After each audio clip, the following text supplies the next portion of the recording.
Hope Entertainment.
Saketti gungumta waliin onne manni korre argita wal jaalachuun yoon taane garaadhaani maqaaf malee maal godha qubeellaani hin dubbattu saketti gungumta waliin onne manni korre argita wal jaalachuun yoon taane garaadhaani maqaaf malee maal godha qubeellaani.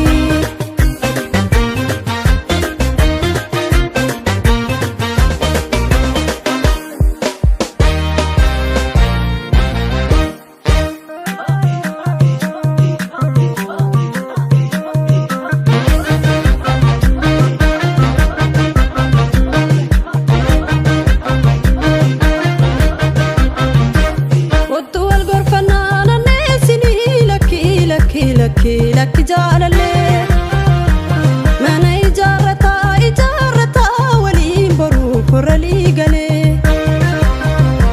kottu wal gorfannaa naanneessinii lakki jaalalee mana ijaarrataa waliin boruuf warra liigalee.